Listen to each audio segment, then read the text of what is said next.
আমার মেয়ে এই জায়গায় শুট করবে না। আপনি এরকম একটা জায়গায় নিয়ে আসছেন, এখানে প্যাক আর প্যাক, এত প্যাক, আমার মেয়ে কিভাবে শুট করবে প্যাকের মধ্যে? প্যাকের মধ্যে যদি পিছলা খেয়ে চিত্তে পড়ে যায়।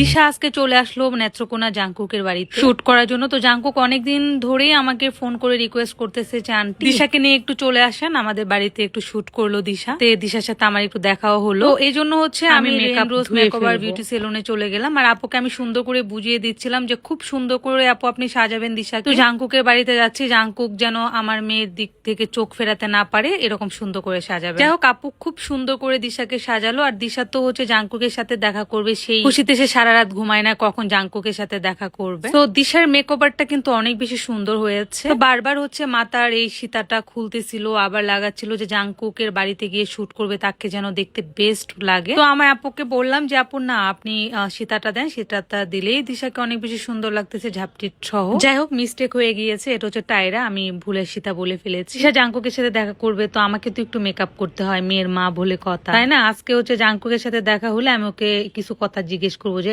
তোমার জন্য মেয়েরা এত পাগল কেন, মেয়েরা কেন এগুলা করে তোমার জন্য। যাই হোক, আমরা এই যে ফাইনালি রেডি হয়ে গিয়েছি। সো এই যে দিশার ফাইনাল লুক। তো আমরা এখনই চলে যাবো হচ্ছে জাংকুকের বাড়িতে নেত্রকোনাতে। তো যাই হোক, আপুকে হচ্ছে বারবার বলতেছিলাম যে জাংকুক যেন আমার মেয়ের মেকআপ পছন্দ করে, মেয়েকে দেখতে যেন অনেক সুন্দর লাগে। আপু তার কথা রেখেছে। অ্যান্ড আপু দেখেন কত সুন্দর করে দিশাকে রেডি করেছে। আমি যেরকমটা চেয়েছিলাম ঠিক ওই রকম ভাবেই হচ্ছে আপু দিশাকে সাজিয়েছে। আপনারা যারা আছেন নেত্রকোনাতে অবশ্যই চলে আসবেন আপুর এখানে। আমি আপুর পেজটা মেনশন করে দিচ্ছি, Rain Rose beauty salon and makeover. আপনারা অবশ্যই আসবেন। আর লুকটা কেমন হয়েছে কমেন্ট করে জানাবেন। সো এখন আমি চলে যাচ্ছি জাংকুকের বাড়িতে। বাট জাংকুকের বাড়িতে যাওয়ার সময় রাস্তায় এত প্যাক, মানে কি বলবো, আমি বারবার বলতেছিলাম আপু জাংকুকের বাড়িতে শুটিং করতে যাচ্ছি ঠিক আছে, বাট আমার মেয়ে যেন কিছু না হয়। আমি যদি জানতাম যে জাংকুকের বাড়ির পাশে এরকম প্যাক, আমার মেয়ে যদি পিছলা খায় সেক্ষেত্রে তো আমার মেয়ের প্রবলেম হবে। এরকম জানলে আমি কখনো আমার মেয়েকে নিয়ে জাংকুকের বাড়িতে আসতাম না। তো আমার মেয়ে খুবই এক্সাইটেড, যেমন প্যাক থাকুক যেটাই থাকুক আমি জাংকুকের এখানে যাবই, কোনো সমস্যা নেই। আমার মেয়ে সারা রাত ঘুমায় নাই, জাংকুকের সাথে দেখা করবে, সেই জন্য জাংকুকের বাড়িতে যাবে।